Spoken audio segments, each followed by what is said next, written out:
Have you ever looked at someone and realized you never truly knew them?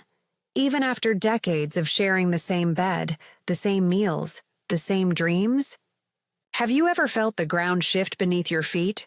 Not because of an earthquake, but because truth itself decided to reveal what you refused to see. Good evening, my friends. Or maybe it's morning where you are. Before I begin, I want to thank you for being here, for choosing to listen to a stranger's voice. Tell me, where are you right now? What time is it there? Because where I am, in Addis Ababa, the city lights are dim and the night breeze is soft against my face. It's one of those nights when silence feels heavier than words. And maybe that's why I finally gathered the courage to speak. To tell you how one piece of paper destroyed the illusion of a lifetime. And how strangely it also set me free.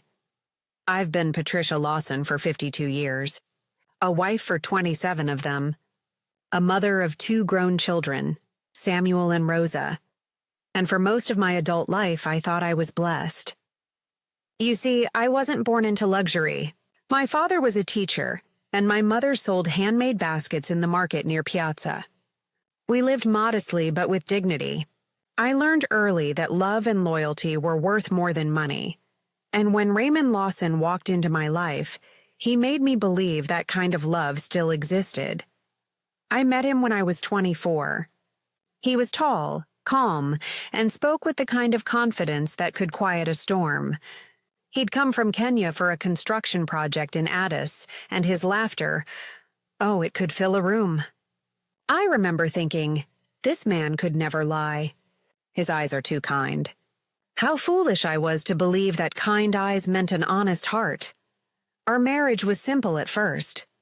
We lived in a small 2-bedroom house near Bull Road. We shared everything. Dreams, struggles, even disappointments. When he lost his first job, I was the one who encouraged him to start a small company of his own. I worked part-time as a school teacher, and every burr I earned I gave it to him to help build our future. It wasn't much, but we built something together. Or so I thought. Years passed and success came knocking. Raymond's company began to grow. He started traveling, Nairobi, Dubai, sometimes even Europe. Each time he returned, he brought gifts, perfumes, scarves, sometimes jewelry. "You deserve everything, Patricia," he would say, "because you believed in me when I had nothing." Those words used to make me proud. Now, when I remember them, they sting like salt on an open wound. I started noticing the distance slowly, in the small things. The way his phone was always face down, the late-night messages, the trips that stretched from a week to 2, then a month. When I'd ask him if everything was okay, he'd smile that same calm smile and say, "Don't worry, my love. You think too much?" And I wanted to believe him. Because believing him was easier than accepting the possibility that my entire life could be a lie. Then, one ordinary afternoon, it arrived. A knock on the door, sharp, formal, cold. I remember drying my hands on a towel as I went to answer. A man in a brown uniform stood there holding an envelope. "Mrs. Lawson?" he asked. "Yes," I replied. "From the court," he said simply, handing it over before walking away. The paper was thin, yet when I held it, it felt as heavy as a mountain. I sat at the kitchen table, sunlight slanting through the window, dust particles floating in the air, and I read the first line. "Petition for divorce, filed by Mr. Raymond Lawson." I didn't understand at first. My mind refused to process it. I kept rereading it, hoping the words would rearrange themselves into something less cruel. I whispered his name under my breath. Raymond. Like if I said it softly enough, he'd appear behind me, laugh, and tell me it was some mistake. But there was no laughter, just silence, and the distant sound of children playing outside, mocking the emptiness inside me. I remember sitting there for hours, the paper still in my hand, the tea on the table long gone cold. I didn't cry at first. I just sat, numb, suspended between disbelief and reality. When tears finally came, they weren't loud sobs. They were quiet, restrained. The kind that fall silently down your face and soak into your clothes before you even notice. That night, I didn't sleep. I lay in bed, staring at the ceiling, listening to the ticking of the old wall clock. Each tick felt like a reminder. He's leaving. He's leaving. When Raymond returned the next day, I didn't confront him immediately. I watched him from the kitchen window as he parked his car. He looked tired, distracted, but calm. He walked in, kissed me on the cheek like nothing had changed, and asked what was for dinner. I wanted to scream, to throw the papers in his face and demand why, but instead, I placed his food on the table and whispered, "You filed for divorce." He froze, the fork halfway to his mouth. Then slowly he set it down. "I was going to tell you," he said quietly. "When?" I asked, my voice trembling. "After the court date?" He sighed. "Patricia, this isn't easy for me either." I laughed, bitterly. "You call this not easy? Filing behind my back? Having me find out from a stranger at my door?" He didn't respond, just rubbed his temples like I was the one making things difficult. And then he said something that burned into my memory forever. "I'm not happy anymore, Patricia. We've grown apart. You've changed. Changed, that word. It echoed in my head like a curse. How could he say that? I was the same woman who stood beside him through every storm, every failure. I was the one who worked double shifts when he couldn't pay the rent. If I had changed, it was because he made me. Because love demanded sacrifice, and I gave it all willingly. But he wasn't done. "There's someone else," he admitted, his tone strangely casual. "Her name is Selena. She makes me feel alive again. This isn't about hate, Patricia. It's about truth. I can't live a lie anymore." Truth. The same man who'd built his life on my loyalty now used truth as a weapon to justify betrayal. For a moment, I couldn't breathe. My hands shook and the room seemed to spin. I remember clutching the edge of the table just to keep myself from collapsing. When I finally spoke, my voice came out like a whisper. "And what about me, Raymond? What do I do now?" He looked at me, not with guilt but with pity. "You'll be fine," he said. "You're strong." And then he walked away, as if ending a conversation, not a marriage. Days turned into weeks. The house felt emptier each morning. The laughter, the small arguments, even the smell of his cologne. All of it faded, leaving behind silence and memories I didn't ask for. Our children tried to comfort me, but I could see the confusion in their eyes. "Maybe he just needs time, Mama," Rosa said one night. "Maybe he'll come back." But deep down I knew. Men like Raymond don't look back. Still, something inside me refused to crumble completely. Maybe it was pride. Maybe it was the years of strength I'd learned from my mother. I decided I wouldn't let him destroy me quietly. I would face this divorce, not as a victim, but as a woman who deserved answers. So I found a lawyer. His name was Daniel Bekele, a calm, observant man with sharp eyes and an even sharper sense of justice. He listened quietly as I told him everything. When I was done, he leaned back in his chair and said, "Mrs. Lawson, are you ready to see who your husband really is?" I nodded, because by then I wasn't afraid of losing Raymond anymore. I was afraid of losing the truth. Over the next few weeks, Daniel began digging. Bank statements, property titles, company shares, things I'd never questioned before. And what he found made my stomach twist.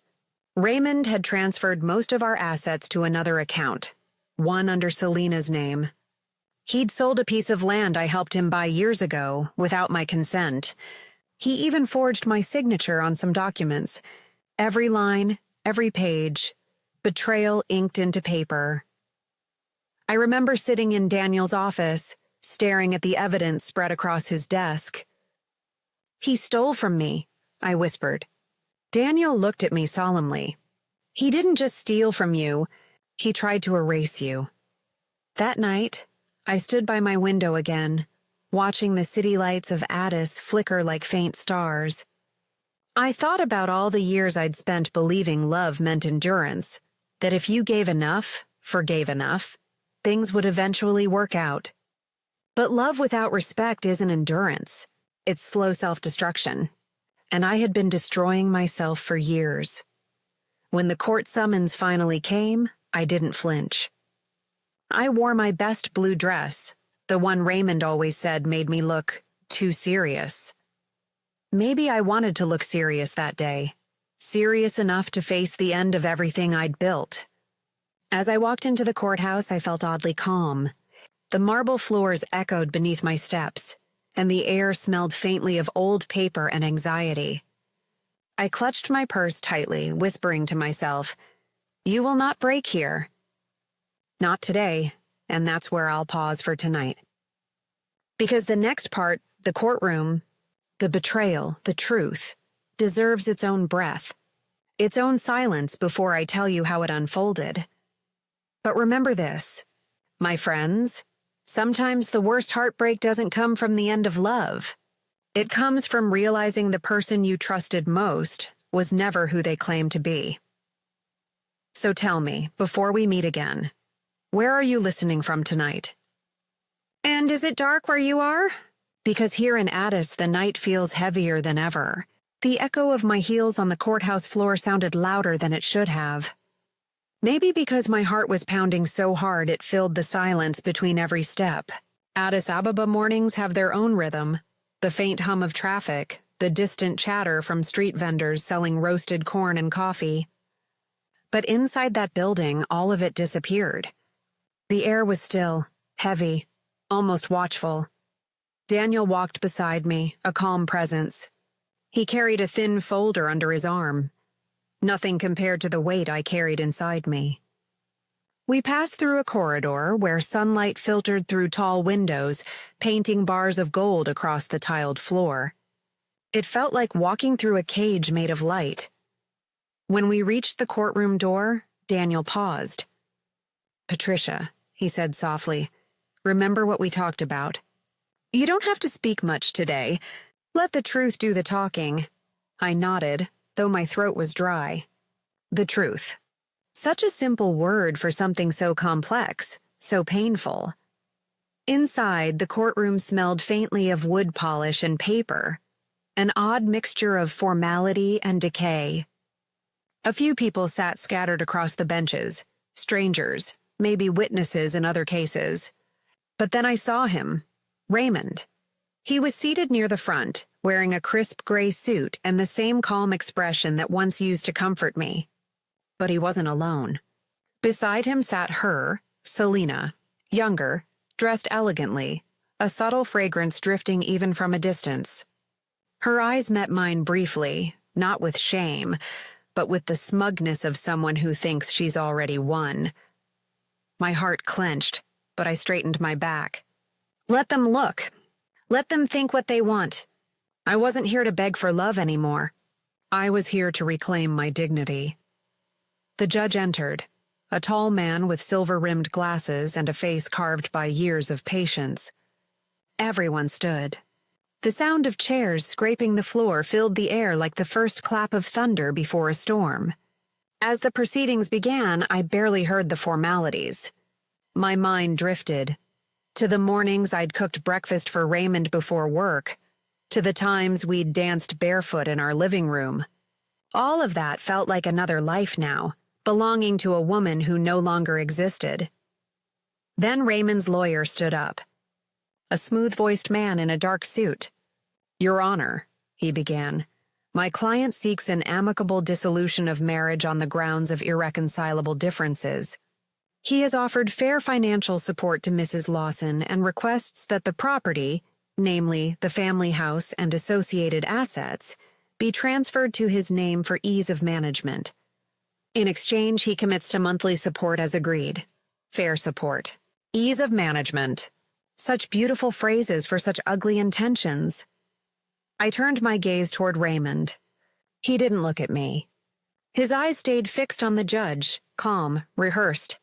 I realized then he'd already practiced this scene in his mind. perhaps many times, until he believed his version of the story more than the truth itself. When it was our turn, Daniel rose. His tone was measured, respectful, but every word landed like a blade. "Your Honor," he said, "while my client wishes for a peaceful resolution, we must bring to the court's attention serious discrepancies in Mr. Lawson's financial disclosures and property transfers, conducted without Mrs. Lawson's consent." A faint stir rippled through the room. Raymond's jaw tightened. Selena's hand froze on her lap. Daniel continued, opening the folder he had carried so carefully. "We have documents proving that Mr. Lawson forged his wife's signature to transfer ownership of the couple's jointly purchased land in Bole to a private account under the name of Ms. Kalina Alamu." The judge's eyes lifted sharply. Raymond shifted in his seat, his calm mask cracking ever so slightly. Selena leaned forward, whispering something to him, but he didn't respond. His fingers twitched on the table, a small movement, but I noticed. After all, I'd spent 27 years reading every small movement of that man. Daniel laid each document before the court clerk. The sound of paper sliding across wood echoed louder than any shout. Then came the bank records, transfers of large sums to accounts unknown to me, withdrawals during trips I was told were business. For the first time, Raymond spoke. His voice was tight, defensive. These were legitimate transactions. "My wife doesn't understand the details of my work." Daniel didn't even blink. "Then perhaps you can explain why those funds ended up in Ms. Alamu's personal savings, and why her name appears as co-owner on the newly acquired property in Nairobi." The silence that followed was deafening. Selena's face lost a hint of its color.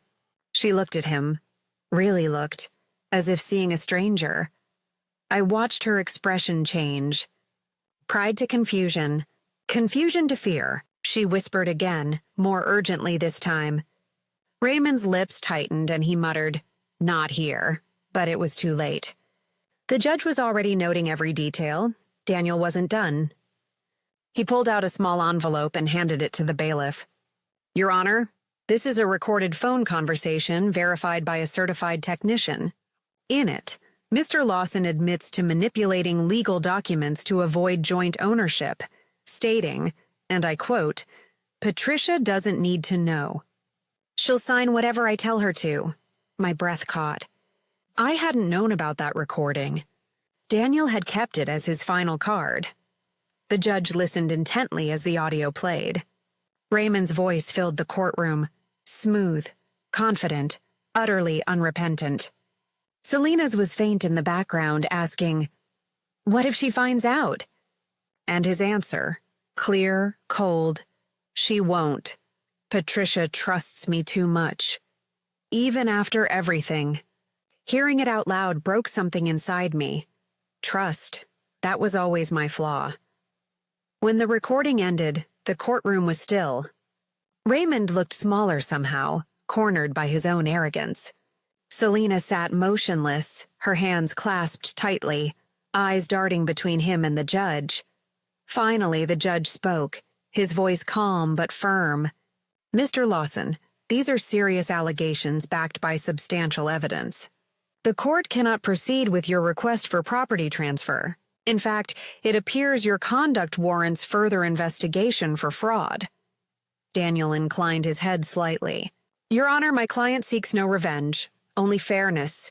She contributed to every burr of that property, every foundation stone of that home. She will not be erased." For a long time, no one spoke. I sat there, my palms damp, heart heavy, and then something unexpected happened. Selena stood up. Her voice trembled as she said, "Your Honor, I didn't know about these things. He told me everything was legal." Raymond turned to her, eyes wide. "Selena, sit down." But she didn't. She looked at me instead. Our eyes met. Two women, both betrayed, though in different ways. "I'm sorry, Mrs. Lawson," she said quietly. "I didn't understand what kind of man he really was." And then she gathered her purse and walked out. Just like that. The sound of her heels faded down the hallway, leaving Raymond alone with the wreckage he'd built. He sat back, exhaling shakily, his face pale. The confident man who once ruled every room now looked like a ghost in daylight. The judge announced a brief recess. People stood whispering. I remained seated, staring at my hands, the same hands that once cooked his meals, washed his clothes, held him through sickness. Hands that built him a life, now shaking slightly but still steady enough to hold my own ground. When the judge returned, his decision was swift. The divorce would proceed. But the house, the assets, the savings, all remained under joint evaluation, pending fraud inquiry. Raymond was ordered to compensate me for emotional and financial damages until a full verdict was reached. He didn't protest. He couldn't. When the gavel came down, it didn't sound like victory. It sounded like the closing of a chapter I'd once cherished too much. Outside, the air was different, lighter, though the sun still burned over Addis. Daniel placed a gentle hand on my shoulder. You did well, Patricia. I smiled faintly. No, you did. He shook his head. You showed the truth. That's something not everyone can face. We walked down the courthouse steps slowly. In the distance, Raymond stood alone by his car, phone pressed to his ear. I watched him for a moment. He looked older, smaller, the kind of man who'd finally run out of people to fool. He saw me watching. For a second, our eyes met. There was no anger left in me, just a quiet sadness and a strange peace. He opened his mouth as if to speak, but I turned away before he could. I went home that day to the same house I'd once shared with him. It looked different now, not because anything had changed, but because I had. The silence no longer hurt. It felt earned. I made myself tea the way my mother used to, strong, with a little ginger. As the aroma filled the air, I realized I wasn't broken anymore. Just scarred, and scars, I've learned, are proof you survived something meant to destroy you. That night, I took out an old photo album, our wedding pictures, birthdays, vacations, fragments of a life that no longer existed. For a moment, I wanted to tear them apart, but then I stopped. Those memories were still mine, even if the man wasn't. They told the story of who I was, loyal, patient, believing. And now, they'd also remind me of who I'd become, wiser, stronger, unafraid. Later, Daniel called to check in. Patricia, he said gently, are you all right? I am, I replied. For the first time in years, I actually am. Before we hung up, he said something that stayed with me. Justice doesn't always come in the form of punishment. Sometimes it's simply truth finding its way out of the dark. And maybe that was true, because that night when I finally slept, I didn't dream of Raymond or Selena or the courtroom. I dreamed of standing on an open field, barefoot, wind in my hair. Free. When you spend years loving someone, you start believing that love alone can save everything. But sometimes, love becomes a quiet kind of blindness, one that makes you miss the cracks forming right beneath your feet. That night, after the court hearing, I sat by my window in Addis, watching the rain fall over the city. The streets glimmered like veins of silver. The sound was soft but steady, the kind that makes you reflect instead of rest. I thought of Raymond. Not the man who betrayed me, but the man he used to be. The one who held my hand at the hospital when I gave birth to our first child. Who used to say, Patricia, you're my calm in a restless world. I wondered when that world became too restless for him to find me again. The next morning, I woke up early, not because I had anywhere to be, but because for the first time in months, I wanted to see what a new day felt like without fear.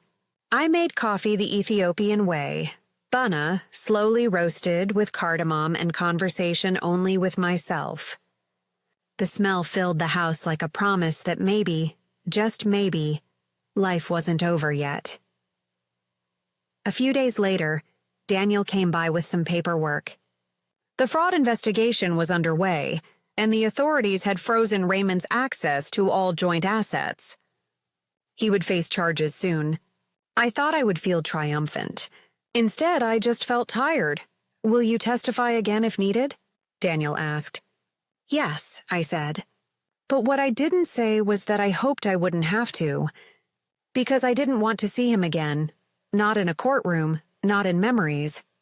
After Daniel left, I sat in the living room surrounded by silence. The walls, once filled with laughter, now held only echoes. And yet I didn't feel lonely.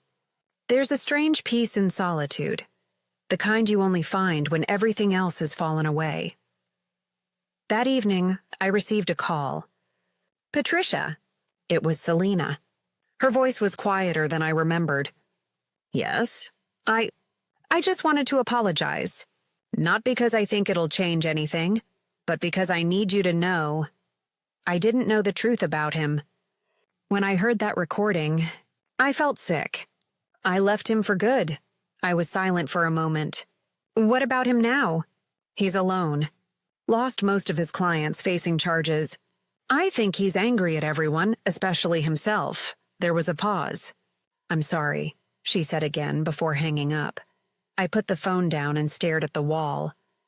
For years I had imagined revenge in so many forms, shouting, exposing, walking away victorious. But now that the moment had come, all I could feel was sorrow. Because justice had come, yes, but it didn't erase the hurt. A week later, I packed a small bag and traveled to Bahir Dar, near Lake Tana. It's funny how, when your world collapses, you crave places that are bigger than your pain. The mountains, the open water, the sound of wind against trees. I rented a small guest house overlooking the lake. The mornings were cool, the evenings golden. Every sunrise felt like a question. What will you do with the rest of your life, Patricia? For years, my identity had been tied to being a wife, a mother, a supporter of someone else's dreams. I had forgotten that before all of that, I was simply me. One morning, while sipping coffee on the porch, I noticed an elderly woman selling woven baskets nearby. Her name was Amarek. Her hands were rough, her smile bright. She told me she had been making baskets since she was a teenager. "It's not just work," she said, showing me one with a red and gold pattern. "Every thread has a story. Pain, joy, endurance. We weave all of it together." Those words stayed with me. That afternoon, I asked if she could teach me. At first, my hands fumbled. The straw was stiff, my patience thin. But with every attempt, I started to feel something change. My fingers found rhythm. My mind slowed down. The weaving became a kind of therapy. Each thread, a part of my healing. Over the next few weeks, I started selling small baskets at a local market. Not for profit, but for connection. People would stop, talk, smile. Some would share their own stories of loss, betrayal, recovery. I realized we were all just trying to weave our brokenness into something beautiful. One afternoon, as I arranged my baskets on the table, a young woman approached. She held one for a long time, running her fingers over the pattern. "It's beautiful," she said softly. "My mother used to make these before she passed away." Something in her voice made my chest ache. I smiled. "Then take it," I said, as a memory of her, and a reminder that we keep living through what they taught us. She tried to pay me, but I shook my head. "Some things can't be bought," I told her. "They can only be remembered." That evening, as the sun dipped below the horizon, I sat by the lake again. The air smelled of wet earth and freedom. I realized how much I'd changed, not just because of what happened to me, but because of what I refused to let happen within me. A few months later, I received another letter from the court. The investigation had concluded. Raymond had been found guilty of fraud and ordered to repay the full amount, plus penalties. Daniel called to inform me, his voice almost cheerful. "You did it, Patricia," but I only smiled faintly. "No, Daniel. The truth did it. I just survived it." He was quiet for a moment. Then he said, "That's the strongest thing anyone can do."